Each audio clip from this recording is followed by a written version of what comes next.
সঙ্গে সঙ্গে ওখানে হিন্দু একজন নেতা সে ওখানে আর ওই ইয়ে করে দিয়েছে, তাজমহল করে দিয়েছে আরেকটা মন্দিরের সামনে। এই তুষ্টি তোষণ 1947 সালে যারা বলেছিল দেশ ভাগ হবে, আমার দেহের উপর দিয়ে হবে, যারা বলেছিল দেশ একটা ফ্যান্টাস্টিক ননসেন্স, তারা আজকে কি করে মেনে নিল? সেই তুষ্টি তোষণ কেন চলছে? তার কারণ হিন্দুরা সংগঠিত নয়।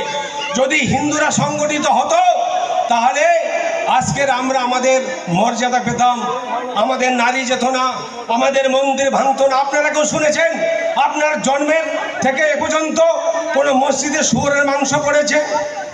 কোথাও শুনেছেন কোনো মসজিদ ভেঙেছে কেউ? তাহলে প্রতিদিন বাংলাদেশ থেকে আর এখানে কেন মন্দির ভাঙা হচ্ছে? কারা ভাঙছে? কি জন্য ভাঙছে? এই চক্রান্ত কাদের? এই সোজা কথা বলতে কেন ভয় পায়? আজকে আমাদের জমি চলে যাচ্ছে, আমাদের মেয়ে চলে যাচ্ছে, আমাদের মন্দির ভাঙছে। কি অনুষ্ঠান হচ্ছে আজকে 24শে আগস্ট রবিবার সোনারী বাজারে আমাদের ভারত মায়ের পুজো উদযাপন হচ্ছে।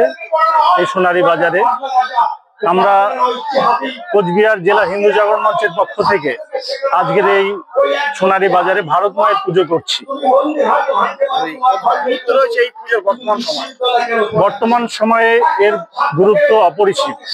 শুধুমাত্র আমরা ভারত মায়ের যে পুজো করছি তার একটাই কারণ, সেই কারণ হচ্ছে আমাদের এই ভারত মা পৃথিবীর কোনো দেশ তার দেশকে মা বলে সম্বোধন করে না। একমাত্র ভারতীয় যারা বিশেষ করে সনাতনী তারা ভারতকে ভারত মা বলে ডাকে। সেই মায়ের আরাধনায় আমরা ব্রতী হয়েছি, এই সোনারী বাজারে ভারত মায়ের পুজো করছি।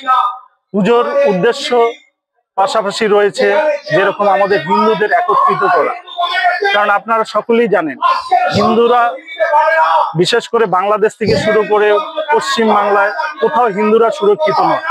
তাতে আপনারা খবরের চ্যানেল খুললেই দেখতে পাচ্ছেন মুর্শিদাবাদ, মালদা দিনের পর দিন কিভাবে হিন্দুদের উপর অত্যাচার হচ্ছে। বাংলাদেশে যারা বিভিন্ন ধরনের আজকে ধর্মকে বাঁচানোর জন্য তারা বাংলাদেশ থেকে পালিয়ে আজকে এই পশ্চিম বাংলায় এসে তারা পার্মানেন্টলি বসবাস করছেন, কিন্তু তারা ভুলে গেছেন তাদের বিগত দিনের যে বাংলাদেশে কি ঘটনা হয়েছিল। তারা নিশ্চয়ই কোনো এখানে ঘুরতে এসে এখানে বসবাস করছেন না। তার ধর্মের কারণে তাকে যাতে অন্য ধর্ম গ্রহণ করতে না হয়, যার জন্য কিন্তু সেই হিন্দু ধর্মকে রক্ষা করার জন্য তারা সেই দেশ ছেড়ে বাংলাদেশ ছেড়ে আজকে কিন্তু ভারতবর্ষের বিভিন্ন জায়গায় তারা বসবাস করছে। কিন্তু তারপরেও অনেক হিন্দু রয়েছে যারা এখনো অনভিজ্ঞ। এই ব্যাপারটা নিয়ে তারা এখনো ভাবছে না যে হিন্দুদের একত্রিত হওয়া কতটা জরুরি, কতটা প্রয়োজন। আমি বলছি না কোনো কারো বিরুদ্ধে, কারণ কি আমরা হিন্দুরা একত্রিত হলে যে কোনো প্রতিহত যে কোনো শক্তির সঙ্গে আমরা লড়তে পারবো যদি আমাদের কেউ হিন্দুদের প্রতি ক্ষতি করার চেষ্টা করে। আমাদের হিন্দু জাগরণ মঞ্চের উদ্দেশ্য একটাই, হিন্দুদের একত্রিত করা। হিন্দুদের জমি কেউ যাতে জেহাদ করে সেই জমিকে দখল করতে না পারে, কেউ যাতে আমাদের মা বোনের দিকে আঙ্গুল তুলে না তাকাতে পারে, আমরা সেই ব্যাপারে হিন্দু জাগরণ মঞ্চ সবসময় প্রচেষ্টা এবং দীর্ঘদিন যাবত এই কাজ করে আসছি। আজকে সারাদিন প্রথমে আমরা ভারত মায়ের পুজো দিয়ে পুজো করলাম, তার পরবর্তীতে আমরা প্রসাদ বিতরণ, কমপক্ষে আমরা 3000 লোকের প্রসাদ বিতরণের ব্যবস্থা করেছি এবং এখনো চলছে আমাদের প্রসাদ বিতরণ। এবং রয়েছে আমাদের গীতা দান, অর্থাৎ এটা দান ঠিক বলবো না, যারা গীতা পড়তে ভালোবাসেন, যারা গীতা পড়তে চান এবং যারা আমাদের সনাতনী যারা গীতার মর্ম অর্থ বুঝতে চান তাদেরকে আমরা তাদের হাতে গীতা তুলে দিচ্ছি।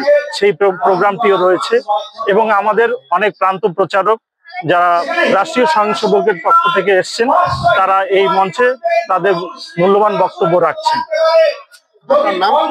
আমার নাম চয়ন রায়, আমি হিন্দু জাগরণ মঞ্চের উত্তরবঙ্গ প্রান্তের সহ সংগঠকের দায়িত্বে রয়েছি।